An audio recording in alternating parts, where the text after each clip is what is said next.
ideia que surgiu em 2016 e se tornou uma das maiores redes de cafés do Ceará, com 12 unidades e mais de 80 colaboradores diretos. Ele pegou o nosso café regional e transformou em negócio. Um empreendedor que transformou o café cearense em uma experiência premium e reconhecida. O nosso Mesa de Negócios de hoje recebe o CEO da Benévolo Café Gelato, Jefferson Davis. Seja muito bem-vindo, Jefferson. Olha, hoje o bate-papo vai ser bom, porque eu sou louco por café, Carla também, então a gente vai ter muito assunto pela frente, viu? Com certeza. Muito obrigado. Se não tiver café, né? Não é a gente, não somos nós. Um prazer te receber aqui, Jefferson. Prazer é todo nosso. Carla, Jordan, obrigado pelo convite. Viu? A gente que agradece a presença. Obrigado. Então, a gente vai começar contando história. A gente sempre contextualiza, né? Como é que nasceu essa ideia do Benévolo. Jefferson, a gente conversou um pouquinho nos bastidores. Ele veio da parte de uma diretoria, né? De um grande café também. Acho que foi a última experiência que ele teve. Como executivo, né?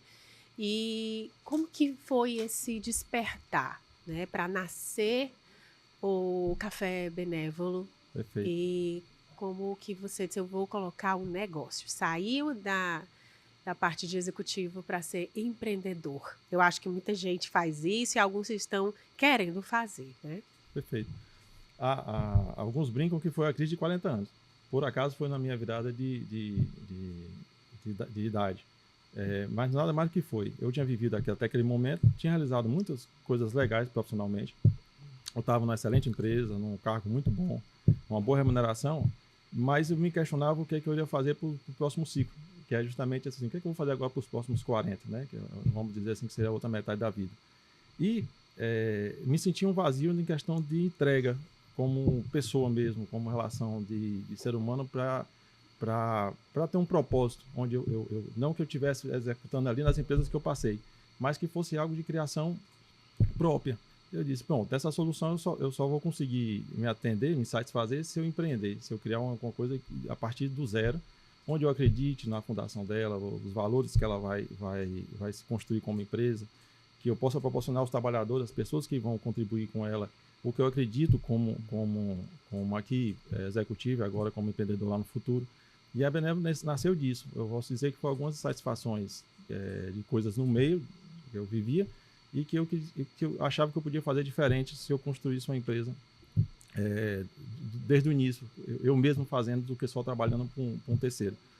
E ali eu comecei a pensar o que fazer. E aí a Benévolo é muito bacana, em termos de empresa, que muitas vezes uma empresa nasce por necessidade, você perdeu um emprego, dali você se vê na situação de ter que empreender, forçado pela condição de você não estar trabalhando. Na Benévolo, não, eu não tinha essa necessidade. Eu estava bem naquela época, muito bem. Então, ela nasceu de um anseio de humanas. Ela nasceu com um propósito. Ela não nasceu só com necessidade financeira. Tanto é que ela não nasceu de um plano de negócio. A primeira escrita que teve, Benévolo, o nome nem existia. Foi o seguinte, o que a gente quer dessa empresa? E a gente começou a listar, que hoje se tornou valores da empresa, situações do que eu queria ver naquele produto, marca ou serviço. Seja o que fosse, ela tinha que guiar por um caminho. E que se tornou, então, o propósito da marca. E quando a gente terminou, tem uma frase que resumia que a Benévolo tinha que ser uma empresa benéfica, do bem. Só que hoje falar Benévolo é muito simples, o nome ele até traduz isso, mas não tinha nome ainda. A gente falava dos valores, dizia, bom, sua empresa tem que ser posicionada onde o consumidor enxerga que essa empresa ela entrega alguma coisa para a comunidade, que o colaborador entenda que também ele está ali não só pela relação do trabalho, mas que ele seja potencializado, incentivado a ele crescer. Se a empresa tiver condições de fazer isso, que ela entregue. Se ela não tiver, que ela incentive para que ele faça isso numa empresa terceira. Vamos perder um colaborador? Não, você vai contribuir com o crescimento dele aí como ser humano. Então, dali, a gente parou e disse, pronto, legal, o que pode ser isso? Podia ser qualquer coisa. Podia ser uma venda de carro, podia ser uma marca de roupa, podia ser... Por quê? Porque ela nasceu de um propósito. E então, por que o café? E daí aí foi. Quando a gente nasce com um propósito, e daí você tem um universo de coisas que caberiam ali, e você perguntar, o primeiro conselho que eu dou a quem for pensar em empreender, era muito bom ele parar algum instante e dizer assim, por que eu vou fazer isso? o propósito é um pouco semelhante do que eu estou te explicando. Ele vai te dar o seguinte, e o que é que ele vai te dar de energia para seguir? É que qualquer turbulência, qualquer dificuldade, tu vai voltar para trás e vai pensar, por que eu resolvi fazer isso aqui? É quase um casamento. Eu considero que na vida nossa é isso. Por que eu casei? Um casamento vai ter abalo, você vai ter discussão com seu marido e vice-versa, vai ter dificuldades, vocês vão passar aperto junto. E o que é que vai salvar esse casamento? É quando você olhar para trás e dizer, por que eu resolvi casar? Geralmente é isso. E quando você casa sem ter o propósito, qualquer abalo que vir vai ser uma confusão dentro de casa. A empresa é um pouco semelhante. Quando você tem um propósito, você sabe o que você está fazendo aquilo ali, é onde você vai beber água para pegar a força na dificuldade. Então a Benévolo nasce com um propósito. Dali podia ser qualquer coisa. Assim, por que escolhemos ser um café? Porque deve ser na questão das habilidades. Dentro do que eu tinha familiaridade, eu vim do segmento de bebidas, tinha passado até então por de alimentos também, uma outra multinacional, e por último eu estava numa empresa que era um segmento de bebidas de café, a base de café. E eu me sentia confortável em seguir com aquele segmento. E eu tinha um pilar também de me relacionar com o público. A marca tinha que ter essa relação de contato. A gente entendia que ao visitar uma loja, seja através de uma frase numa parede, seja através de um atendimento nosso na mesa, um contato com a xícara, se tivesse uma frase motivadora, ele pudesse dali sair energizado.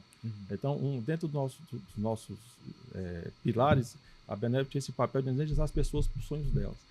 E aí eu disse, bom, o café é ótimo para isso. O café o pessoal visita, passa um momento, e café é ótimo. Você imagina que é a segunda bebida mais consumida no mundo. Você tem café em toda a situação, em todas, desde as alegres, quanto as não tão alegres, até perda de familiar, quando você tem lá uma mesa posta de café. Então o café agrega, ele junta pessoas, seja momentos de encontro de amigos, seja em celebrações ao fechar um negócio, vamos tomar um café para celebrar. Então você tem essa relação. Então eu entendia naquele momento que o café ajudaria nesse propósito. E tinha familiaridade com o que eu conhecia. No decorrer, nós começamos então a desenhar, já tínhamos o propósito, tínhamos o produto, os planos foram corrigidos no caminho. Por quê? Porque quando você vai validar, você entra na parte financeira, e na parte financeira o café sempre me soou como um pouco arriscado. Em termos de queijo, em termos de ticket médio, em termos de rotatividade de mesa, que aí você vai para o básico do negócio. O negócio para em pé, legal, você tem um sonho, você tem um propósito, você sabe o que você quer fazer, agora esse negócio ele se paga. No final do mês você vai conseguir tirar a despesa dele. E no plano de negócio, a cafeteria sempre foi um grande desafio. E como eu vinha no segmento, eu via isso acontecendo com muitos outros empresários no segmento de café. E isso me dava um pouco de receio. Pronto, qual era o desafio? O desafio é fazer o negócio, faturar para pagar suas contas, por conta do modelo em si, cafeteria. É uma das. Se você pegar aqui, por exemplo, nossa aqui do Ceará, aos últimos anos, você deve ter notado várias marcas de café surgindo, cafeterias, e ao mesmo tempo você levantar a cabeça, cadê aquele café que estava aqui? Eu tenho visto muito esse mercado de experiência, né? Como ele bem falou, não é só aquele cafezinho tradicional, é você fazer um encontro com a família, com os amigos. Então, assim, com certeza, não só você, mas outras cafeterias, né, investem muito nessa experiência do cliente do café, né, em vários formatos. Mas, em particular, se você perguntar, existe uma rotatividade grande no segmento de café. Quando você fala de cafeteria raiz, quando você fala que é servir mesmo o café, não é a cafeteria travestida de restaurante, não é a cafeteria que, porventura, é uma padaria na retaguarda, não. É uma cafeteria que é o raiz da cafeteria. É você trabalhar blends, hoje, na quarta onda de café, desde a quarta onda de café, você trabalha blends, grãos selecionados, você ofertar experiências no mundo do café e bebidas à base de café. Pronto, e onde você tem a mix, não é só um café com leite, um cappuccino, não, você tem a bebida gelada, a bebida quente, você faça o cliente mergulhar no mundo do café. Quando você se priva nisso, o segmento que se especializa e se dedica a isso, o mix e a rotatividade, o ticket médio, ele é um desafio. Pronto, por isso que a gente falou agora há pouco disso. Olha, faça uma lembrança de tempos curtos, de quantos cafés você passou em alguma avenida aqui em Fortaleza, e quando um tempo atrás você passou bem a avenida, isso aqui tinha um café. Ou no mesmo shopping que você foi lá, aqui eu me lembro que tinha um café. Pronto. Se o cara é uma boleria, se o cara é uma padaria, de novo, pelo mix ele pode ter uma outra amplitude de negócio. Mas o nosso negócio era ser cafeteria, raiz. Tanto é que essa raiz, o que era? A gente queria fazer o nosso próprio café. Nós queríamos ter um torrador aqui na nossa loja em Fortaleza, a primeira loja. Queríamos comprar café, queríamos fazer o nosso blend e entregar isso para o nosso consumidor. Nesse plano, eu também digo assim, muitas vezes se você vê um risco, não é que a ideia é ruim. Você só precisa tentar achar um caminho para fazer ela ser tem um risco Sustentável. sustentável e tem um risco sim. menor. Porque Sim. além do que, por mais que você faça planos e planos, você está tratando do futuro. Você não está dizendo que está certo. E ali surgiu uma oportunidade de a gente fazer uma casadinha com os sorvetes artesanais. Eu, em busca de comprar comércio já montado e fazer retrofit, a marca sempre trabalhou muito nisso, de comprar comércio já, sabendo dar um pouco dessa mortalidade do segmento, achar pessoas que, porventura, não estavam passando um bom momento e que tinham uma oportunidade de estrutura onde eu podia ali fazer um retrofit para a Benel. E dessas oportunidades surgiu uma sorveteria na época, que já tinha tido 4 lojas aqui em Fortaleza. O sócio, um dos italianos, já não tinha mais vontade de seguir com o projeto aqui, e a gente acabou adquirindo essa sorveteria depois de uma pesquisa, entendendo que a gente poderia abrir a primeira cafeteria e gelateria. Eu já ia perguntar sobre isso. Como essas combinações, né, não só essas do café e do gelato, fortaleceram o DNA de vocês da Benévolo? Então, tudo em volta do propósito. Quando ele se viu na questão do gelato, ele daria talvez uma segurança financeira, porque estava nascendo junto, não era um puxadinho. O que eu chamo de puxadinho? É você começar um projeto e quando você vê que não deu certo, e você... Vou dar um exemplo. Eu abri uma loja especializada em camisa. Eu estou vendo que eu não estou indo legal. Vamos tentar vender roupa íntima? Pode tentar.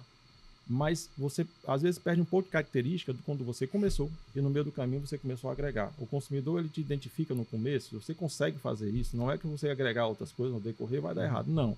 Às vezes, por sobrevivência, você tem que fazer. Mas se você consegue nascer já com o desenho formado, a gente dá um eco para você ganhar força na partida. Então, nós nascemos já como café e gelateria. Não foi uma cafeteria que fez um puxadinho de servir sorvetes e nem foi uma sorveteria que fez um puxadinho de servir um café.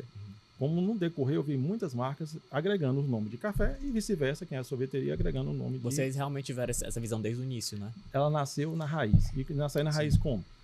Fazíamos o nosso próprio café. Nosso torrador aqui, eu acredito que chegou, foi o segundo ou foi o terceiro torrador aqui do Ceará, implantado numa cafeteria. Nessa época que nós estamos, 8 anos atrás, quando esse torrador chegou. Então, é dando uma coisa ainda de inovação, torrar seu próprio café. A gelateria, a gente se especializou no gelato italiano, então a gente também foi buscar a origem do gelato, não era fazer só um sorvete por sorvete, não, a gente queria saber o que tem de melhor no mercado. Trouxemos a arte artesanal de fazer sorvetes, que é com leite fresco, ingredientes puros, e a gente entregava o melhor para o consumidor dentro daquelas crenças do propósito. Quando você traz o gelato para dentro do café, qual é a história? Eu me lembrava da minha infância com meu pai, que a gente parava para tomar um sorvete quando eu vinha do colégio, quando a gente tinha as namoradas, ainda no começo da adolescência, a gente saía para tomar um sundae, uma banana split. Então, a Benévolo traz um pouco dessa relação de assim, por que o sorvete? Ele tinha que justificar o porquê fazer parte da Benévolo.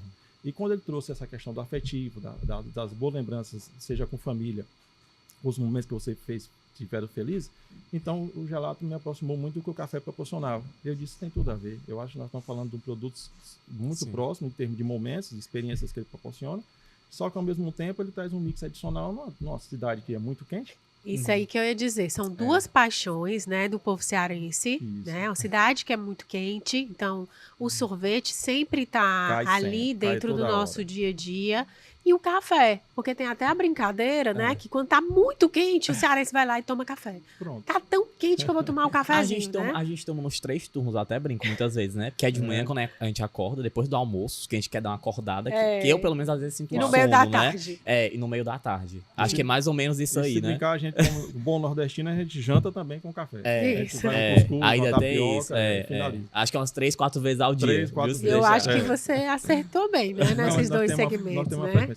Então, isso deu pilar para a gente seguir como negócio e tentar errar menos. Não estou dizendo que todas as lojas nossas operaram sempre de forma positiva, que todas viraram o seu resultado pagando o investimento, não. Mas ele diminuiu o nosso risco. Mas tira a história do café, tira a história do gelato, volta aonde começou. Vai no teu propósito, procura entender o que você acha que tem mais proximidade com as suas habilidades. Isso vai diminuindo o teu risco. E o nome, hoje, Benévolo, veio por último. Quando nós tínhamos propósito, quando tínhamos produto, a gente foi pesquisar nome. Aonde é que vinha esse nome? Sim, eu queria saber, curiosidade. E aí, foi pesquisando. Eu queria muito alguma coisa que tivesse bem bom, para ter relação do que a gente escreveu lá atrás. Já estava tudo registrado. A gente queria uma coisa também que registrasse para lá na frente não ter um problema com a marca. Sim, importante, Então, a gente ia começar já com esse registro. Enfim, pesquisamos português, não encontramos nada livre que encasasse legal. Fui na língua raiz, Tupi-Guarani, eu achei muito complicado para a gente tentar levantar essa bandeira. Não casava bem o sonoro no início. Aí fomos atrás do inglês, alguma coisa americanizada, e achei também complicado para a gente emplacar. E, por pesquisa, achei em tradução no latim bene, que é bem bom. Sim. E alguma hora nessa pesquisa apareceu uma palavra inteira que foi benévolo, que era bene com volo. E aí, quando eu fui ver a etimologia da palavra, benévolo era nada mais do que o bem bom, que é o bem, e o volo que é querer e fazer, era fazer o bem. Eu disse, benévolo fazer o bem. Né? Que era o seu propósito. E quando você olha o nome, está lá no propósito. Aí vamos fazer a pesquisa de marca.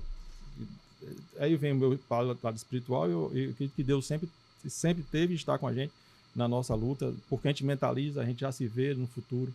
Eu acho que esse exercício de ver a coisa construída, como de novo, usando a relação nossa em casa, é você ver seu filho é formado ou não, ou se não ser formado, mas ele bem trabalhando, vivendo a vida dele. Essa energia positiva que você carrega para as coisas, ela contagia e o universo conspira para dar certo. Eu falo de universo, mas na minha relação é Deus. Então a Benévola ela foi construída assim.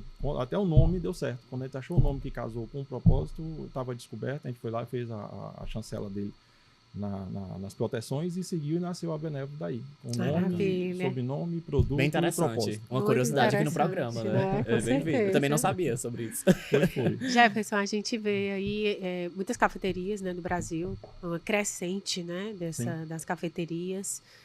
Cafeteria raiz, cafeteria não raiz, né, como a gente levantou aqui. Mais recentemente, a gente traz aí uma situação do café que aumentou muito o valor do café. Né? E de que forma isso gera um impacto no teu negócio? O que eu vejo desse movimento de aumento de preço? Eu acho que nós somos brasileiros, a gente acostumou com esse movimento. A gente acho que nós somos até, eu vou dizer uma coisa que talvez prejudique contra mim mesmo, eu acho que nós somos pacatos. Nós aceitamos muito as coisas. Quando você falar a condição de aumento de café, não foi a Benévola que aumentou o café, você vê uma cadeia e que chega até a gente como atravessador e não tem outra opção. Você tem que fazer o repasse para o consumidor. E aí você pergunta, afetou? Não, o consumidor ele se adapta. É por isso que eu digo, a gente é passivo, eu acredito, falando um pouco dele também, como brasileiro. A gente aceita as coisas. Então acaba que a gente não tem outra saída como empreendedor. E eu acho que até como consumidor, se você não quiser levantando uma bandeira radical, se você não quiser se radicalizar, você não tem outra opção, você acaba aceitando o que está na sua mão. Eu me recordo nesse aumento de café que eu tinha minha mãe que comprava café em gôndola no supermercado, que ela me criticava, meu filho, você já viu o preço do café? Eu fui comprar um café que era um dia R$5, eu estou pagando agora 16, 18. Triplicou o valor, né, praticamente. Aí você vai olhar, essa cadeia eu vivi. A gente nessa posição de benévolo, né, quando a gente abriu o negócio, tinha muito essa relação de contribuir com a comunidade. E a gente fez uma pesquisa e o Ceará tem café. Nós temos cafés aqui na Serra de Meruoca, nosso maciço de Baturité. Como não gostar do café? Então, o maciço de Baturité, a rota do café é fantástica. Mas 8 anos atrás é uma curiosidade. Nem todo mundo sabia que o Ceará plantava café. Então, a gente entendeu isso, viu, na época, por acaso, o Sebrae estava iniciando esse desenho da rota, ele não estava nem implementado ainda por inteiro. Nós nos aproximamos desse segmento da rota do café através de produtores regionais ali do maciço. Conseguimos fazer contatos onde a gente garantia um abastecimento. Trouxemos esse café para dentro de casa e fomos selecionar ele como café prêmio. Passar por seleção de peneira, torras especializadas. Até identificar que nasceu um blend benévolo. E o custo-benefício é melhor em relação a esses produtores regionais? O que você tem a relação é o seguinte, quando você tem no propósito de contribuir, de você devolver para a comunidade, nessa época, eu acho que a gente trouxe uma faísca de futuro para lá. Você perguntar, eu tenho convicção que a Benévola contribuiu com essa faísca. Que estava nascendo o Sebrae com a Rota do Café. Até então, o café da região era destinado para uma torra tradicional. Então, cafés regionais aqui que vendiam café de gôndola compravam esse café e torravam como você toma hoje qualquer café de gôndola. E não se tinha essa levada, essa especialização do café para dentro de uma cafeteria artesanal com a seleção, com um trabalho com blend. Que é o quê? É você tirar o café é café, mas na hora de você colher, você tem cafés quebradiços, cafés com fungo, cafés que passou do ponto, que o café é uma fruta, então ela amadureceu demais. Tem essas percas, né? Tem o café que é verde. Então, Sim. se você torra tudo, é café. Mas se você seleciona, o que é que você seleciona? O que tem de melhor? O que tem de melhor? É o que tem menos defeito, é o que não tem fungo, é o que você tem como padrão de tamanho para facilitar a sua torra. Ali você vai extrair uma bebida de melhor qualidade, que é o que a gente chama de são cafés selecionados e que a gente procura servir em cafeterias. Nessa hora, a gente fez isso com o café do Maciço, que não tinha essa experiência em cafeteria com frequência. E nós levantamos não como um café visitante, não era um café que eu estaria ali fazendo porque alguém me deu para fazer, não. Nós levantamos a bandeira que o café da Benévola é o café do Maciço Baturité. Como foi esse feedback, assim, já passando para o cliente, Uma né? surpresa. Muita gente, como você falou, não sabia que o Ceará tinha café. Então, a gente recorda de fazer o release. Além de tudo, a história da Benévola que eu lhe conto, o que mais chamou atenção na época foi usar o café do Ceará. Aí, quando você pergunta, o custo-benefício era bom? Não.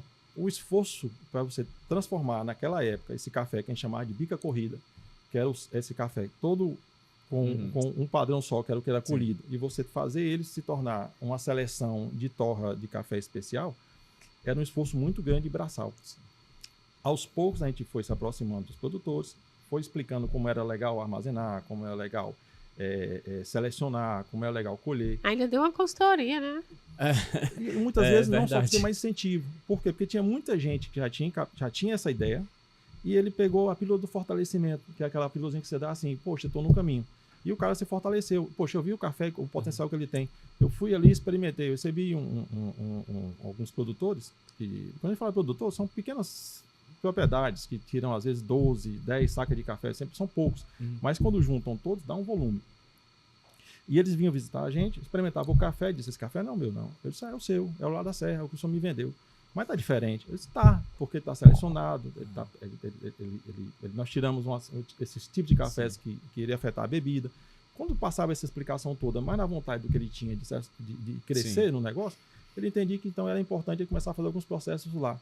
E muita gente foi buscar especialização, não só provocada pela Benévola, mas também pela Rota do Café, que o Sebrae contribuiu muito com a região. Então, já você movimentou uma cadeia, né? Sim, com certeza. Não, pode contribuir com ela. Contribuiu. Foi muito oportuno. E assim, muita gente não sabe que a gente tem essa riqueza do café aqui no próprio estado, né? Ainda assim, muitos cearenses com certeza não sabem disso. Aí você fala, e o ganho em si? O ganho é você ver isso se transformando na ponta. Aí, de novo, nós somos só uma parcela nessa cadeia. Como é que você transforma na ponta? Pronto, esse café que era a bica corrida há 7 anos, 8 anos atrás, vamos dizer que uma saca de café premium era em torno de 700, 800 reais no mercado. Nessa época, essa bica corrida, que era um café sem seleção, custava na Serra 250, 300 reais, há 8 anos atrás. Só que você tinha um esforço de fazer a seleção, e quando você fazia a seleção, você tinha uma perda, e quando você conserva essa perda, chegava próximo a esses 700, 800 reais. Com o decorrer dos anos, hoje um café especial, você compra na casa de R$ 2.600, selecionado, já pronto para torra, em tamanhos específicos, que é de panela 16, ou uma especificação qualquer aí, em termos de gramatura.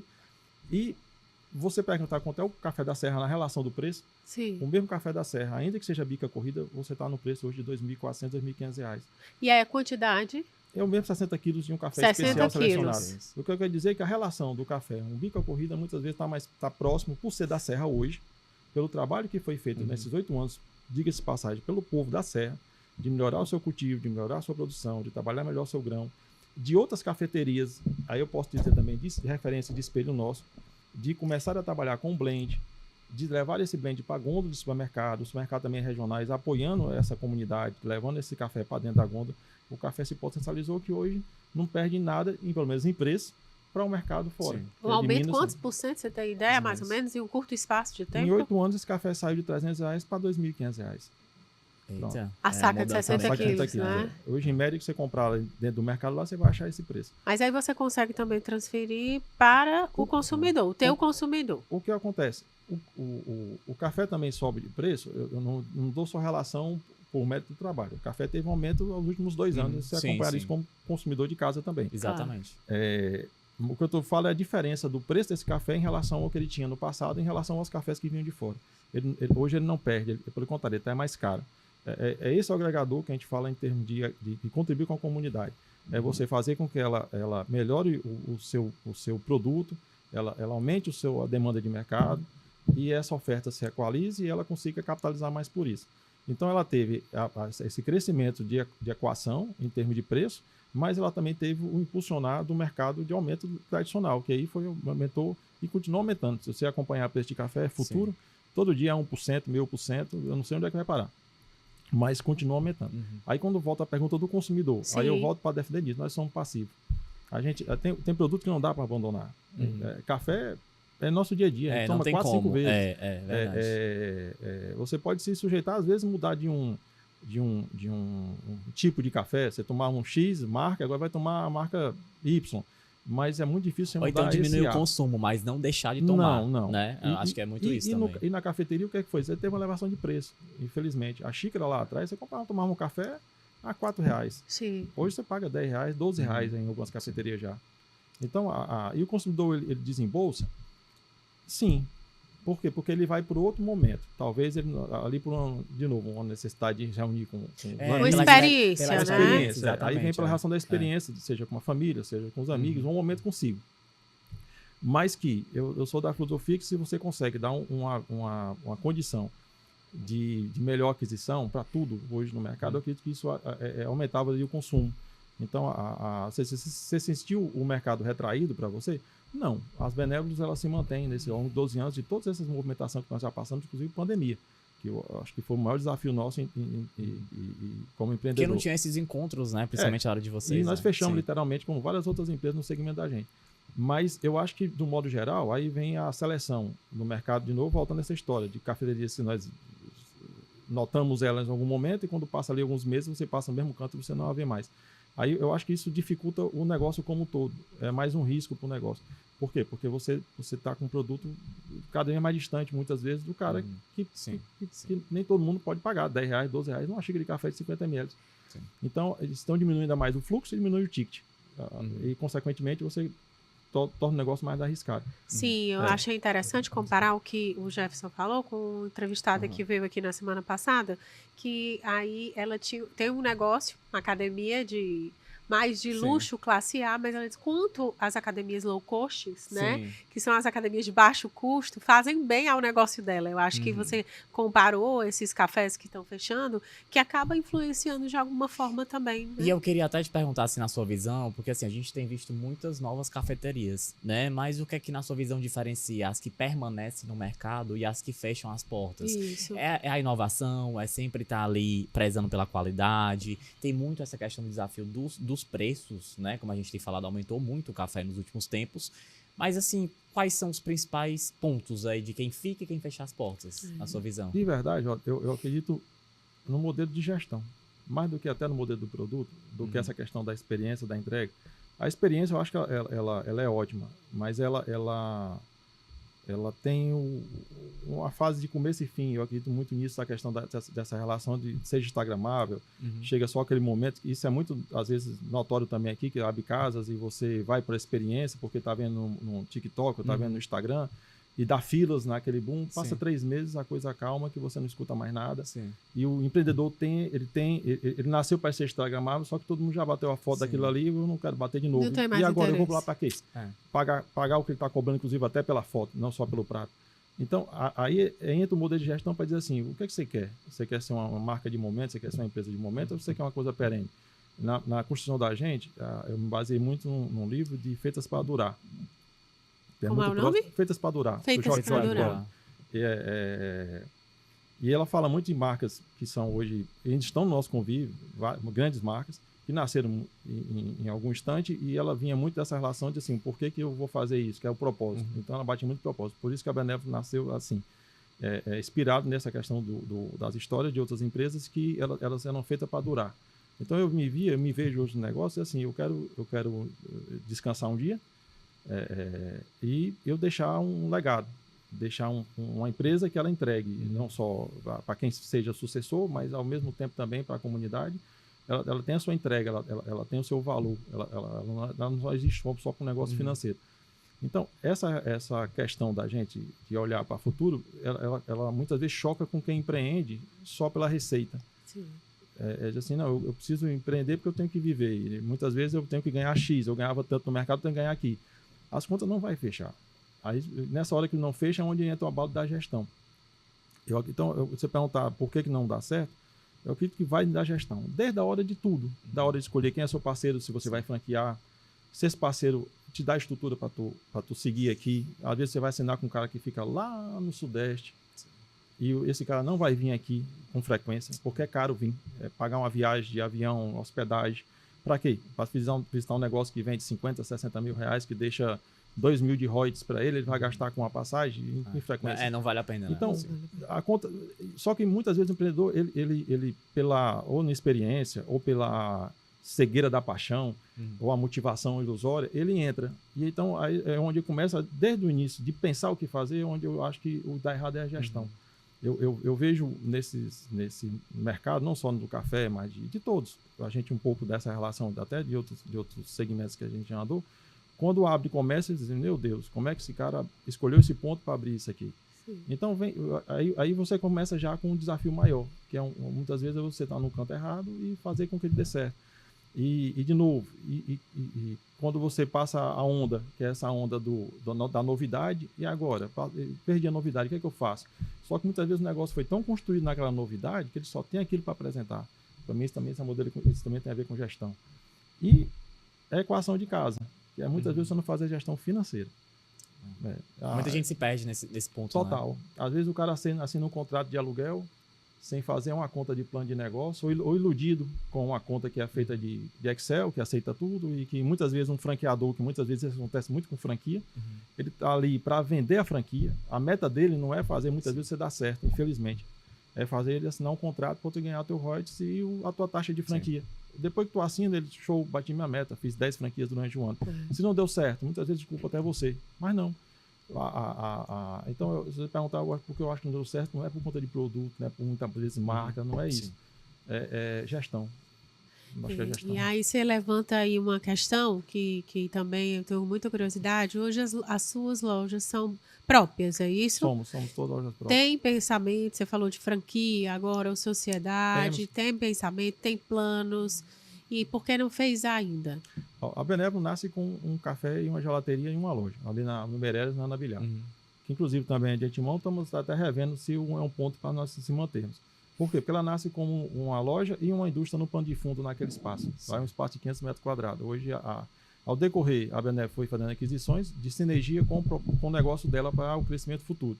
Para o crescimento futuro, não entendíamos que tínhamos que ser uma empresa de alimentos. É isso que a gente queria ser no pano de fundo da Benévolo. As cafeterias eram um ponto de contato, onde o consumidor tinha experiência com a marca, com o produto, ele podia chancelar a gente como qualidade ou não. Mas se a gente fizesse direitinho, ele ia gostar. E daí talvez ele ficasse uma pessoa próxima ou ter até um fã. Ou pelo menos um torcedor. Sim. E eu acho que deu certo. A gente conseguiu, nesses 8 anos, vários torcedores para a Benévolo.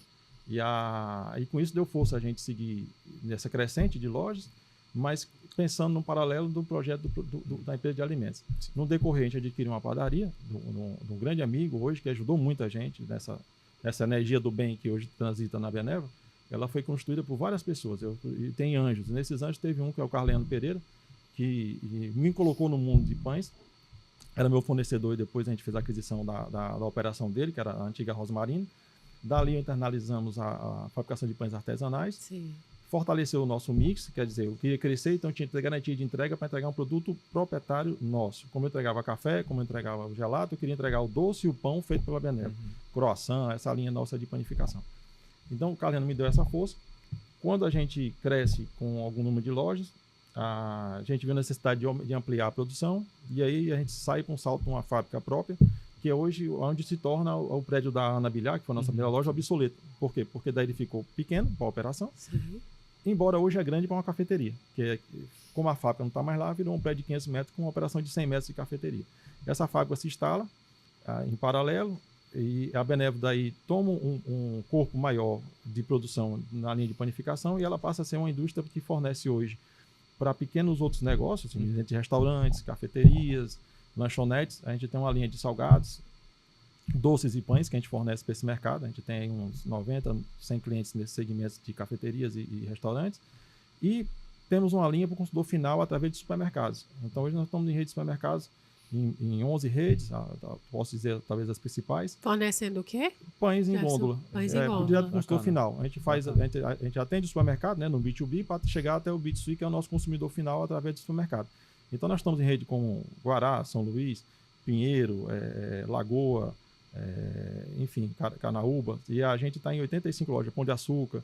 E essa rede, então a Benévola se estabelece nesse mix de pães e doces nos supermercados. A paralelo, o food service, através desse canal de restaurantes e lanchonetes que a gente trabalha com pães especializados para o canal, se mantém com as lojas. E aí fizemos uma aquisição que tinha sinergia com a Benévola, mas que era importante como uma marca paralela, que foi a Coxinha Cream. Então a Coxinha Cream é uma coxinha que já tem 10 anos aqui também em Fortaleza.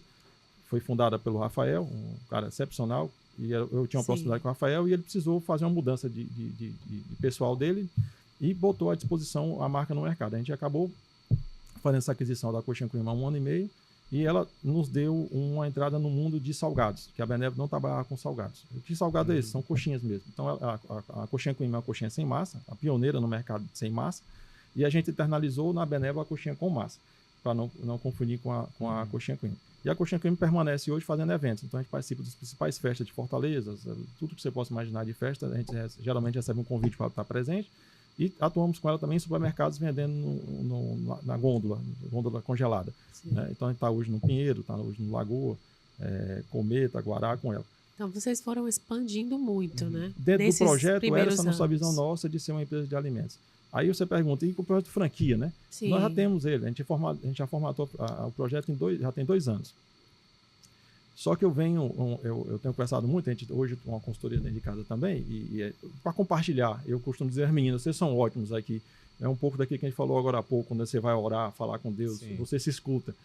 Então tem hora que a gente pede Deus quando está mais no aperto, e quando está tudo bem, então você precisa falar para alguém, então às vezes você traz até um consultor para você conversar, que é a questão da solidão, que a gente estava falando um pouco aqui nos bastidores. Você como empreendedor às vezes é solitário. A solidão do empreendedor, né? E o que é a solidão? É você ficar sem com quem conversar. Então, às vezes, você paga, às vezes, um consultor, traz para dentro de casa, não só pelo know-how. Chega uma hora que a conversa fica até de amigo, mas é boa, porque você se escuta quando você começa a ter esses momentos de reunião, como um momento desse aqui, quando você está falando com vocês, você não sabe o compromisso que eu tenho de me escutar. Eu saio daqui motivado pelo que eu falo, porque eu tenho um compromisso com vocês e com quem está escutando a gente, de fazer dar certo. Eu fico todo pensando, rapaz, vai que dá uma zebra. E esse negócio daqui 1 ano, eu disse, rapaz, eu vi esse menino no podcast, só conversa besta, porque não deu nada, deu tudo errado. Pois é só a história de enrolar os outros. Eu disse, não, aí isso me dá uma força de compromisso danado. Então vocês estão com esse plano de Não, então franquia? a gente fez a franquia, comercializamos, inclusive, colocamos um franqueado. Só que eu acho que eu tenho, quando eu estava falando da questão do consultor, ele disse, você tem que ter a maturidade para a franquia. Você não tem maturidade para a franquia. O que é a maturidade? Da maneira dele explicar, é o seguinte, eu me incomodo com o franqueado, que eu acho que isso é o certo, como eu me incomodo com uma loja. Sim. Nossa. Eu não sou só de a gente tem a gente faz uma metáfora com a galinha. Eu não sei só colocar o ovo e sair de perto. Eu não sei só largar a franquia e deixar ali, pronto, não, deu o ovo, te vira aí. Não rola. Voltamos um franqueado, inclusive a nossa primeira franquia foi no Posto das Dunas, ali no caminho do Beach Park. E eu vi a luta dos 2 franqueados, eram 2 sócios, e eu vivi a vida dos caras para fazer a sociedade junto, para depois desfazer a sociedade, não deram certo como sócio, e depois o declínio, por também motivo pessoal, do que tinha ficado na loja. E eu via o quanto eu me empenhei e até participei. Eu disse, rapaz, franqueado dá mais trabalho do que uma loja minha. Sim, eu já ouvi falar, inclusive. Já ouvi falar também alguns empresários. Inclusive, alguns empresários eles abrem para a sociedade, ao invés da franquia, porque dá menos trabalho à sociedade. Mas eu acredito que o trabalho, a relação disso, talvez muitos dos empresários que são sérios no segmento e que eles entendem que o dinheiro do outro tem valor. E aí ele se preocupa em fazer o cara dar certo, não é só pela relação da marca, é porque ele quer fazer dar certo. Sim. Isso, mas não é habitual de franquia. A franquia, você pode pegar experiências aí, eu gosto de dar marcas e marcas, não vou ser leviano e falar delas. Mas são exemplos que você pode ver marcas que chegaram aqui, principalmente, de novo, marcas que vêm do Sudeste, que o cara ali vendeu numa feira, lá em São Paulo, ou vendeu aqui numa feira de franquias, e você saiu encantado pela história que foi contada, você pagou lá o royalties, fez a loja, do jeito que o cara quis, gastou o dinheiro que tu não tinha, e tu não quebrou em um ano. Mas por quê? Porque o cara que te vende é só uma franquia. O resto tem que ser tua. Tu leu o manual? Eu li. Por que tu não fez dar certo? Não, porque tem outras coisas aqui, cara. Não tem sem fluxo. Eu não sei como é que eu trago. Eu tô fazendo aqui tráfego, mas o pessoal não tá vindo. Cadê o produto que não chegou? Cadê a tua logística que tu não entregou? E eu acho que aí quem tem responsabilidade com o dinheiro do outro, e sabe quanto isso vale, porque ele também nasceu com um dinheiro curto, a gente se envolve. E aí quando se envolve, aí é aquela relação que numa loja sua, você tem interferência de botar o dedo na hora que você quer. Sim. Numa dos outros, você tem que convencer, por mais até que seja um franqueado.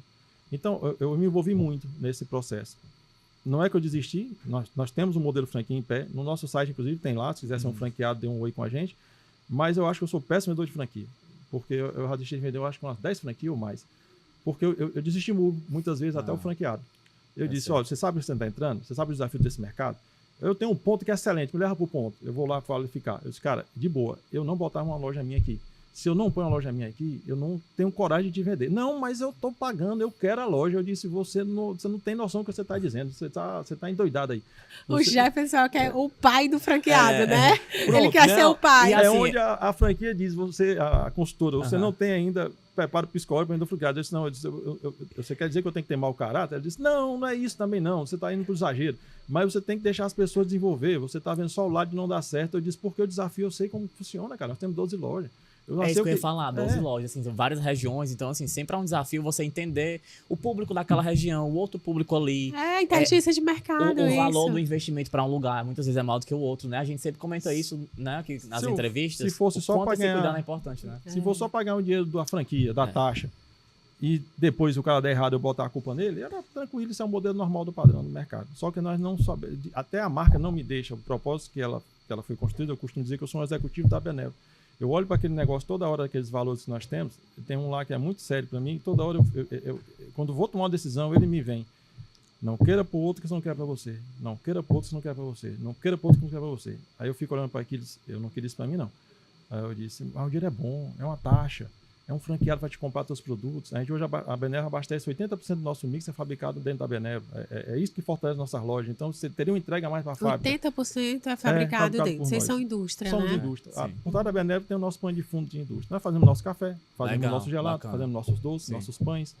Eu só não faço refrigerante ainda. Mas que até em cerveja. Através de uma parceria com o pessoal da Turati. Comentar sobre isso também. A importância da parceria e como é essa parceria, né? Por favor, compartilhe com a gente. É legal. De novo, quando você tem esse desenho do que você quer ser, onde você quer chegar, eu acho que o mercado vai lhe dando essas oportunidades, energia, vai trazendo coisas boas, o universo vai conspirando. E nós tínhamos um desejo de ter uma cerveja, fazer mais coisas com café, na verdade era isso, outros produtos com café. E surgiu uma oportunidade de a gente seguir com um projeto, na época tinha um cervejeiro lá na Turati, que também nos incentivou, ele pegou nosso café e fez o teste, disse, cara, eu tomei a bebida feita com o café de vocês e saiu espetacular. Eu disse, cadê? Eu quero provar. Não, rapaz, não deu nem pra quem queira. Nós tomamos toda. Eu disse, eu quero lançar essa cerveja. Jura? Que legal. Cerveja com café. Então, a cerveja de café. Cerveja de café. Eu já ouvi falar, mas não cheguei a provar. Nunca provei, quero provar. Mas eu já ouvi falar. Eu vou fazer as honras e vou mandar para vocês. Olha aí, coisa boa. Ótimo. E nós não temos versalidade. Eu também não ia começar uma indústria de cerveja para lançar uma cerveja. E tínhamos através desse parceiro que é a Turati, inclusive nosso vizinho ali de loja na região da Vajota. A Licínio é um cidadão exatamente espetacular, abriu as portas para a gente, ele recebeu o nosso blend e a 4 mãos desenvolvemos uma bebida, provando, testando e achamos um blend que eu achei que identificava com o nosso consumidor. E lançamos essa cerveja um pouco mais de 2 anos. Então hoje é um portfólio da Benevo, faz parte do nosso mix. Então esses 80% que eu digo que a gente constrói, o que a gente pode internalizar nessa visão nossa de crescimento, a gente entende que a gente tem que entregar padrão. E acredita que esse padrão, ele da forma que a gente vê o produto, a gente acredita que a gente fazendo tem uma segurança maior de chegar até a ponta. Essa falta de padrão e de entrega, eu me vi, ao mesmo tempo que eu falo que o Carleano foi uma grande amiga e foi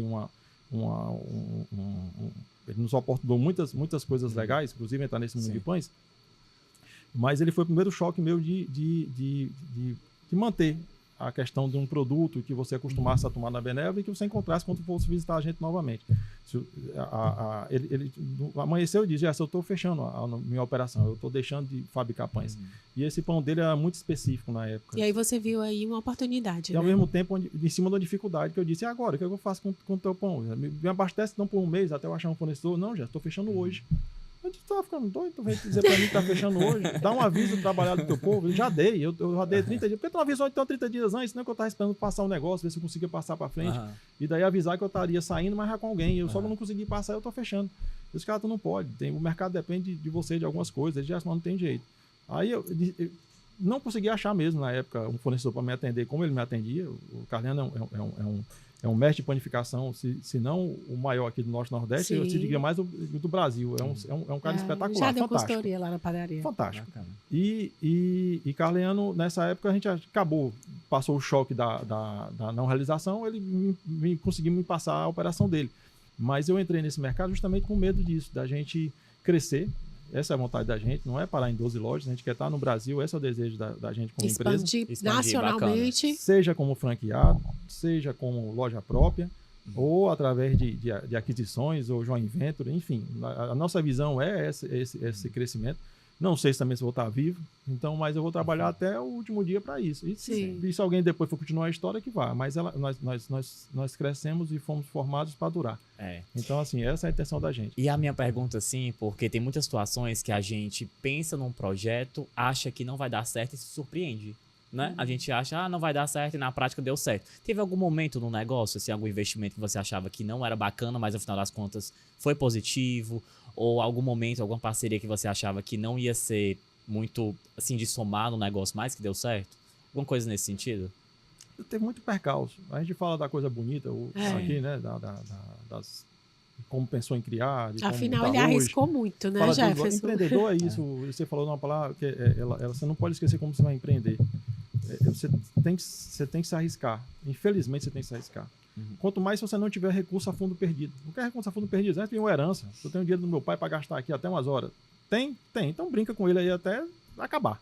Não tenho esse dinheiro. Eu não vim de herança, eu não vim de uma sucessão, ninguém fez para mim e me entregou de mão beijada. Eu só tenho um tiro para dar. Ok, então tu quer esse tiro patinar a vida toda e não sair daquele comércio que tu tá ali já há 10, 12 anos, na única loja, tudo bem, tu é feliz ali. Se você é feliz, tá tudo bem. Não, eu quero fazer isso grande. Para ser grande e sem recurso, você entra no risco.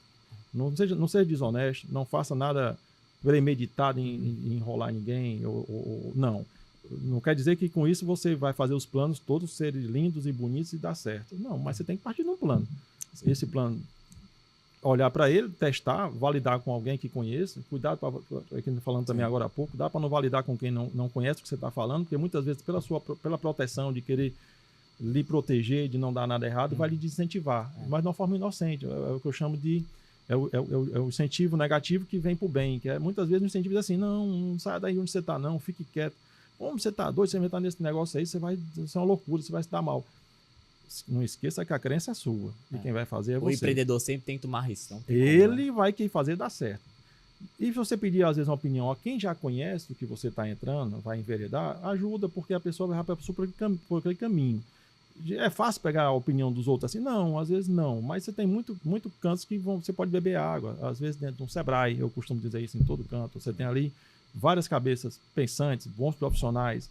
E todo mundo que chega aqui fala do Sebrae. Como é o Sebrae importante é a base, o Sebrae. Né? Grandes parceiros. Sebrae, patrocina a gente, Sebrae. Às vezes o cara me liga, se eu quero botar uma loja, eu queria uma opinião, o que é que eu faço? Por onde eu começo? Você conhece? Não. Vai no Sebrae. É lá. Essa empresa não funciona. E os meninos são excepcionais. E são vários perfis de empreendedores. É do micro ao macro, né? Que o Sebrae. Porque a gente sempre precisa se reciclar. Exatamente. Quem tá começando, quem já tá 10, 20 anos, né? Aí você pergunta, você teve percalço? Tive. A gente teve. Então, assim, não teve arrependimento. Eu acho que até hoje não teve arrependimento. Teve angústia em alguns, teve preocupação. A pandemia foi um momento que eu acho que me questionei muito no primeiro mês. E quem me tirou da angústia da pandemia? A angústia que eu estou dizendo é porque a cabeça começa a pensar diferente. Não é que fica em depressão, não é essa relação.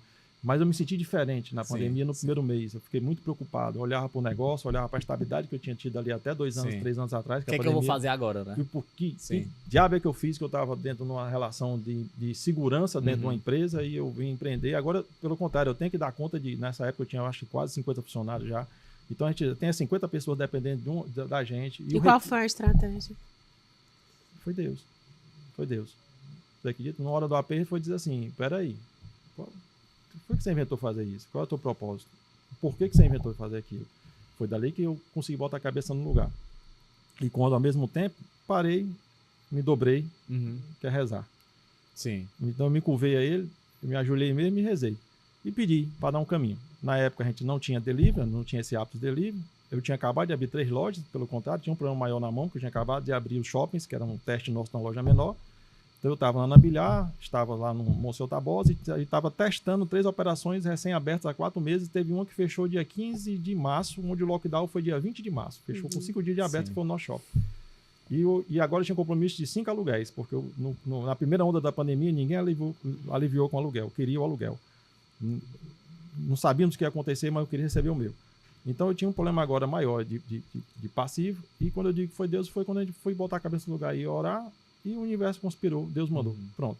Se você perguntar onde eu entrei em supermercados, onde a Benévola entrou no segmento de supermercados, ela estava num projeto Nosso Futuro, de ser uma empresa de alimentos e estar presente com o consumidor através de produtos para ele consumir através do supermercado.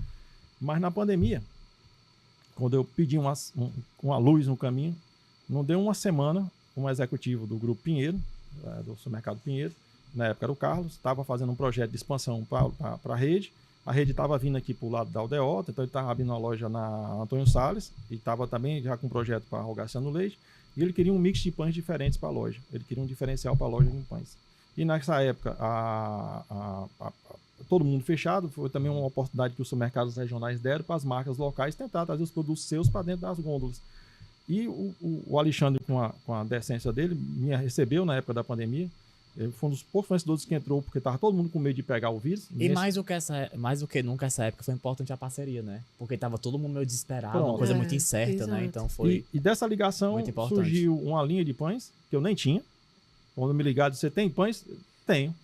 Sim. E você tem seu mercado? Eu disse, não, mas eu consigo fazer. E eu brinco hoje que eu parecia um traficante, perdão a palavra, batendo as portas das gráficas que trabalhava com as portas fechadas. Na época da pandemia, tentando sobreviver, e dizer, eu preciso de uma impressão, e o cara não posso abrir. Eu disse, o que eu faço? Eu posso mandar no arquivo e você me dá por debaixo da porta? Parece que estava comprando a droga, porque não podia abrir na época da pandemia. E nessa loucura, a gente conseguiu desenvolver embalagem, conseguimos desenvolver etiqueta, e levamos para uma apresentação 32 SKU. 2020? Foi 2020. Foi 2020, primeira onda da pandemia. Aí vocês conseguiram produzir quanto? Desses 32 SKU, o Alexandre provou todos. Eu levei uma garota nossa, a Rosinha foi comigo, levou um air fry. Nós voltamos para comer os pães. Eles, rapaz, seus pães é muito bom, tá tudo aprovado, só que tua embalagem é feia para tetel. Então tu ajeita a tua embalagem, porque essa embalagem não tá legal. Eu disse, rapaz, produto se tá bom, o resto eu resolvo, porque isso aqui eu fiz em 7 dias para a gente poder ter a implementação. Sim. E entrei no mundo do supermercado através da oportunidade que o Pinheiro me deu, isso eu digo na pandemia. Na pandemia. E passou a vender quanto de pão, só para a gente ter uma ideia? Nessa época, não falando de números, mas nós passamos a primeira onda da pandemia. O que é passar a primeira onda? Entrou comida em casa, consegui pagar os colaboradores que estavam ali com a gente, antes de entrar os auxílios, né? Porque depois entrou o auxílio. E conseguimos até pagar alguns fornecedores que estavam numa situação igual ou pior do que a nossa, por ser pequenos e necessitando de algum dinheiro. Foi feito com a venda de pães em supermercado. Então, aí você pergunta, de novo, veio da onde? Por que nós estamos aqui? A fé. Se curve, se você acredita. Se não acredita, converse com a parede, mas converse com alguma coisa. No caso, eu converso com Deus. Eu acredito nisso. E, de alguma maneira, o universo vai conspirar e aparece. Se você perguntar, todas as nossas dificuldades na Benévola, elas foram encontradas através de oração. Todas. Foi na hora que a gente se curvou e pediu. Não sei como, ele abriu uma porta. Tá? Não sei como. Amém. Mas gostei tanto que eu já pedi um emprego lá. E falando assim, a gente sempre tem que comentar sobre a cultura interna, o quanto é importante, né? Que é a base, faz parte da gestão. De que forma você faz esse treinamento com os colaboradores para que eles possam manter a qualidade, ficar ali, né, por dentro das tendências, recepcionar bem as pessoas que chegam lá? De que forma tem esse treinamento, algum projeto interno de vocês? É o combinado. O combinado, ele, na visão da gente, também está no nosso plano, não sai caro. Primeiro a gente tenta respeitar ele dentro do legal. O legal é o prático, é a carteira assinada, é o que está combinado no salário, é os benefícios, é a carga horária, se for ultrapassar, seja ajuste e anote o que foi passado, não é seu, é dele. Ao mesmo tempo também, se você conseguir dar em benefício, anote que é da empresa, um dia você pode precisar e ele tem que saber que é o combinado. Todas as regras que você tem ali para trabalhar junto, para construir junto. Então esse combinado ele é muito claro desde a hora que a gente entra na Benévola, a gente explica o que é que a gente quer. Hoje é transpassado não só por mim, mas para os líderes ou os mais antigos. Então é a história que se ecoa através de quem contrata. Hoje quem contrata praticamente nossos colaboradores são a própria equipe. A equipe faz uma seleção, ela faz um teste, desse teste a pessoa ela é contratada ou não. E isso faz com que a rotatividade nossa seja pequena. Sim. Se ela acontece, muitas vezes acontece no período de experiência, mas não porque eu nunca acreditei que é por ser mau colaborador. Não, eu não acredito no mau colaborador. Eu acredito que só a pessoa não se encaixou no que a gente se propõe que ela precisava que fizesse, mas que ela é boa em alguma outra coisa, mas não para aquilo naquele momento. E muitas vezes também ela não vê a empresa como uma empresa para ela. Então não quer dizer que a empresa é ruim, quer dizer que aquela empresa não é do perfil do que ela está buscando. E assim, é até mais barato você manter o colaborador durante muitos anos, porque entra um novo colaborador, você tem que treinar novamente, tudo, né? fazer tudo desde o início. Então, assim, até o processo facilita, porque você consegue treinar ali de uma vez. Claro que tem esse aprimoramento, porque o mercado vai ter novas tendências. Sim. Mas eu digo assim, financeiramente falando, é até mais fácil você manter aquele colaborador de 10, 15 anos, né?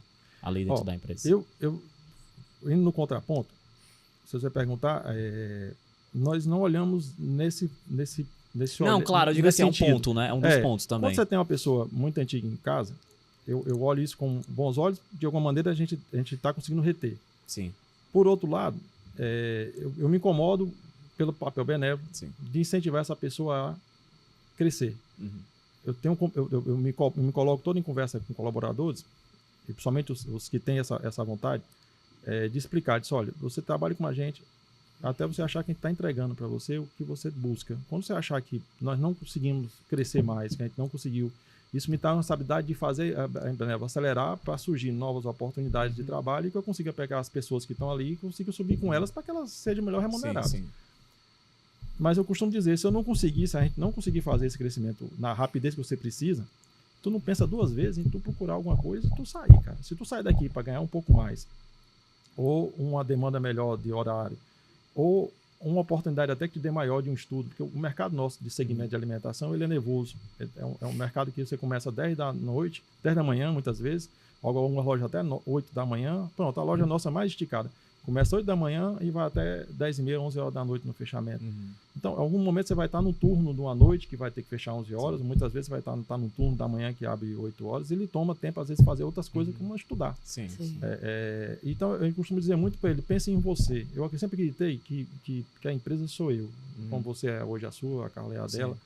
E nós estamos aqui junto num projeto, vocês dois, e como eu estou no projeto do Benévolo. Mas eu entendi que... pelo menos a minha cabeça de executivo foi sempre isso. Eu tinha uma entrega e eu entregava e eu também queria receber. Quando eu via que a empresa, eu estava entregando e ela não conseguia mais me entregar de volta o que eu entendia que eu valia, ou eu não ajudei ela a crescer, ou então eu tinha que ver se eu tinha outra oportunidade. Tá bom pros dois lados. Pronto, essa é a relação que nós temos com o nosso colaborador. A gente entende que a gente tem que entregar para ele um crescimento. Ao mesmo tempo, se eu não entregar, eu tenho que incentivar ele a buscar no mercado. E o que eu formo ele de lá para lá? Eu tento melhorar ele, talvez, como cidadão, como pessoa, nos valores que a gente prega como empresa. Não tem nada a ver com os valores do Jefferson. Eu me questiono muito. A Benévolo é o Jefferson? Nada, eu sou um executivo da Benévolo. Eu só olho para o que ela tem escrito e sigo como eu seguiria para qualquer outra empresa. E esse valor é passado para quem é contratado.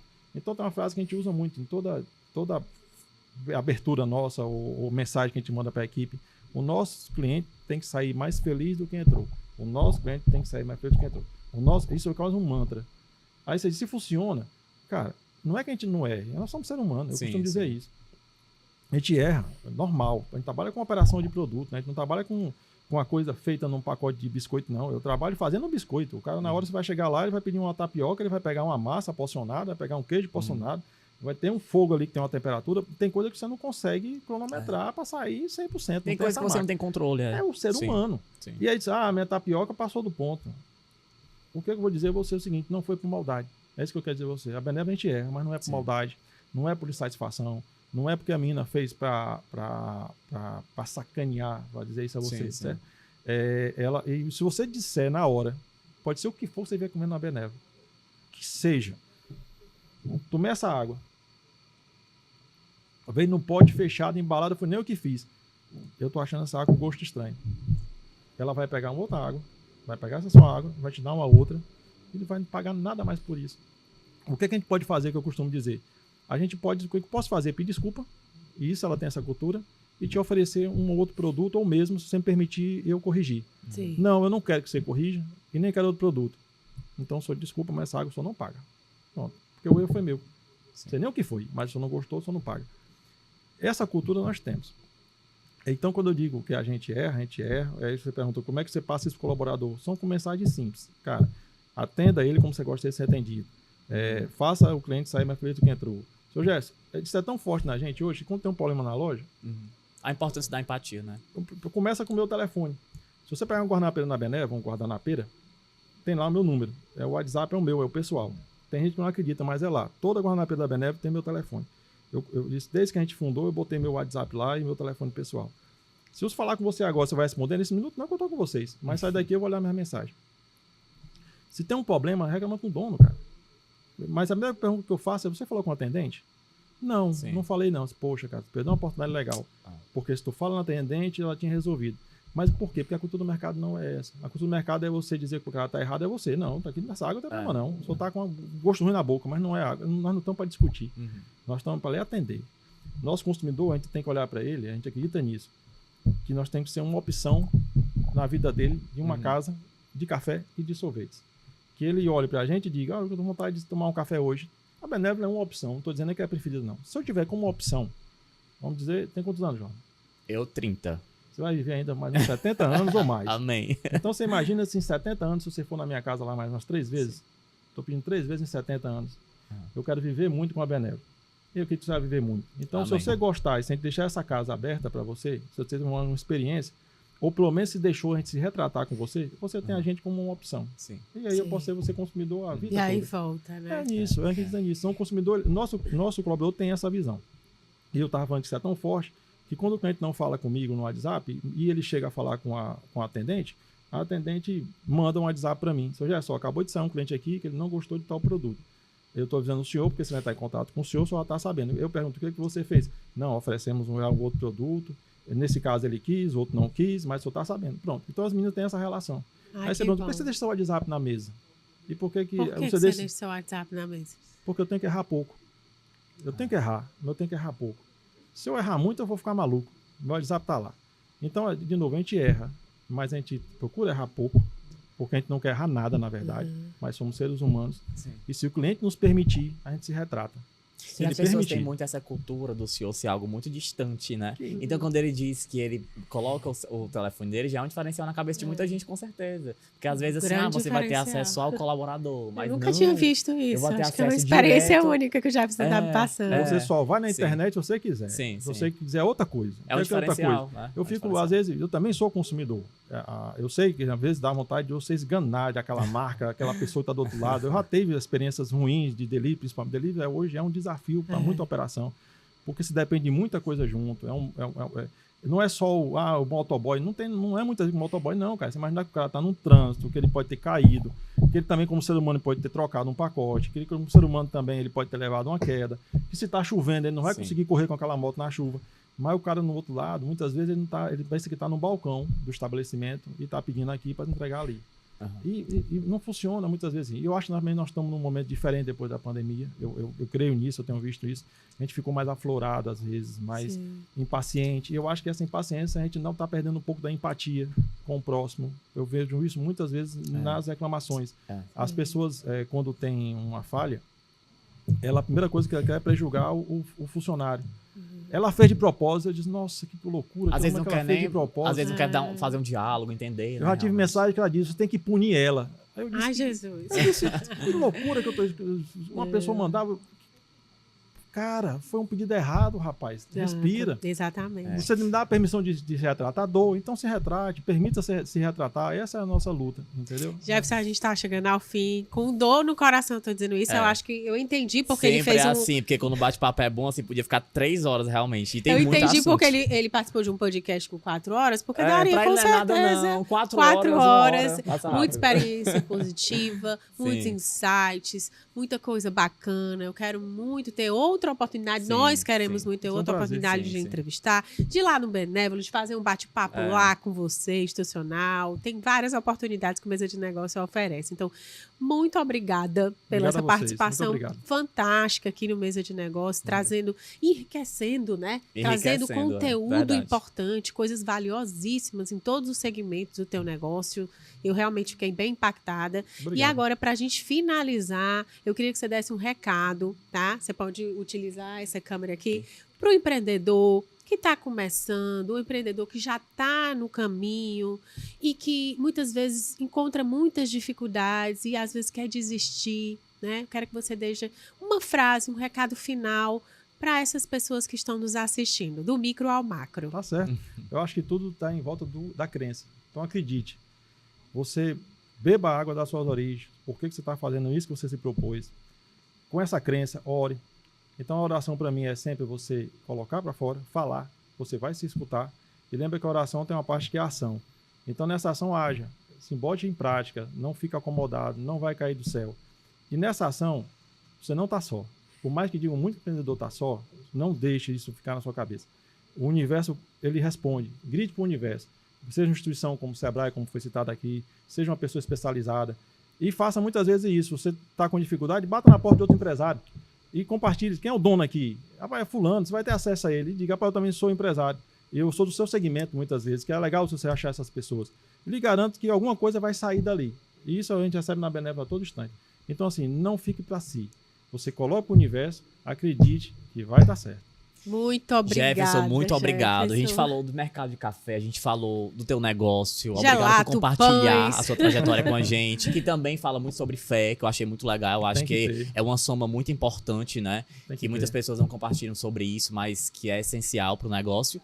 E aí ia render muitos assuntos, então fica o convite para a próxima, né, cara? Com certeza, com Obrigado. certeza. Obrigado. Chama aí o pessoal para seguir, Com curtir, certeza. Ó, assistir. sempre com a gente, tá? Aqui no YouTube, todas as sextas-feiras, às 20 horas, Mesa de Negócio. A gente tá finalizando mais um programa aqui. Você que é amante do café, que nem a gente, não pode deixar de assistir todo esse episódio. Muito obrigado pela sua audiência e até a próxima semana.